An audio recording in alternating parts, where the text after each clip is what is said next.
గంటల వరకు 68% ఓటింగ్ జరిగితే 8 నుంచి 2 గంటల లోపు 12.5% సుమారుగా ఓటింగ్ పెరిగిపోయినటువంటి పరిస్థితి. అంటే ఒక బూత్లో ఒక వ్యక్తి ఒక నిమిషానికి ఎంతమంది ఓటు వేయగలరండి? 2 ఓట్లు వేయాల్సి ఉంది, ఒకటి ఎమ్మెల్యేకి ఒకటి ఎంపీకి.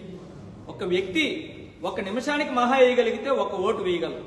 10 నుంచి 12 ఓట్లు నమోదైనటువంటి పరిస్థితి కనబడుతుంది. అంటే అక్కడే క్లియర్గా అర్థమవుతుంది వాళ్ళు ఏ రకంగా ఈవీఎం ట్యాంపరింగ్స్ జరిగాయి అనేటువంటి. ఇవాళ మా నాయకుడు జగన్మోహన్ రెడ్డి గారు ఎప్పుడో చెప్పారు ప్రారంభంలోనే, ఏదో జరిగింది, కుట్ర జరిగింది అనేటువంటి మాట ప్రతి ఒక్కరు కూడా ప్రతి ఒక్క మనసులో కూడా ఉంది.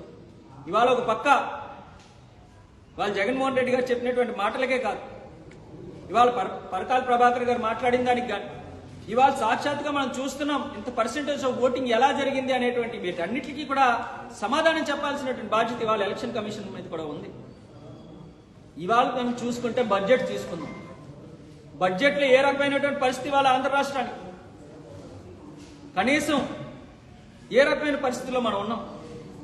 ఇవాళ చంద్రబాబు నాయుడు గారు ఒక కీలకమైనటువంటి భూమిక ఇవాళ కేంద్ర ప్రభుత్వంలో, ఎందుకంటే వీళ్ళు టీడీపీ పార్టీ జనసేన పార్టీ కలిపి మద్దతు తెలపకపోతే ఇవాళ అక్కడ కేంద్ర ప్రభుత్వం కొనసాగేటువంటి పరిస్థితి కూడా లేదు. అలాంటి పరిస్థితుల్లో కూడా గట్టిగా డిమాండ్ చేసి రాష్ట్రానికి రావాల్సినటువంటి నిధులు ఎందుకు రప్పించుకోలేకపోతున్నారు?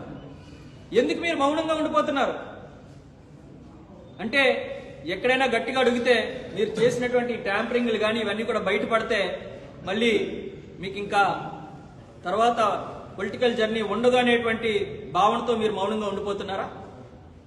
ఎంతసేపు కూడా ఈవెంట్ మేనేజ్మెంట్, ఏదైనా డైవర్ట్ చేయాలంటే ఒకసారి బిల్ గేట్స్ని తీసుకొస్తారంటారు. బిల్ గేట్స్ని తీసుకొచ్చి ఎక్కడ తీసుకెళ్తారండి? అమరావతిలోనంట హరిద్వార్ దగ్గర తీసుకెళ్లి ఇదంతా కూడా మేము బ్రహ్మాండంగా మేము ఏఐ టెక్నాలజీ ద్వారా మేము చేస్తామని చెప్తున్నారు.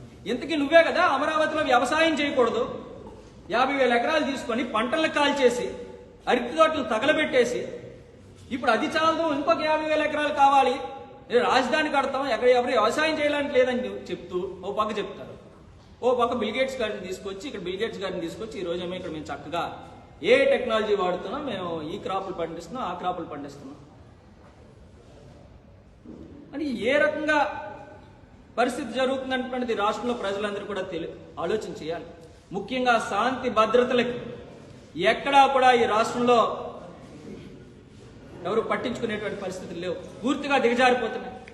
ఏమైనా మాట్లాడితే అక్రమ కేసులు, అక్రమంగా మరి నాయకుల్ని కానీ వైఎస్ఆర్ కాంగ్రెస్ పార్టీ నాయకుల్ని కార్యకర్తల్ని హతమార్చేటువంటి సంఘటనలు కూడా మనం చూస్తూనే ఉన్నాం. అంటే ఖచ్చితంగా ఇప్పటికైనా చంద్రబాబు నాయుడు గారు కానీ కూటమి ప్రభుత్వంలో ఉన్నటువంటి నాయకులు కానీ మీ వ్యవహార శైలిని మార్చుకోకపోతే మరింతగా ప్రజల నుంచి వ్యతిరేకత మొదలవుతుంది. మరి వైఎస్ఆర్ కాంగ్రెస్ పార్టీ తరఫున జగన్మోహన్ రెడ్డి గారి నాయకత్వంలో మరింతగా మీ ప్రజా వ్యతిరేక విధానాలన్నింటి మీద పోరాటం చేయడానికి మేము అందరం కూడా సిద్ధంగా ఉన్నామని చెప్పి మరి తెలియజేసుకుంటాం.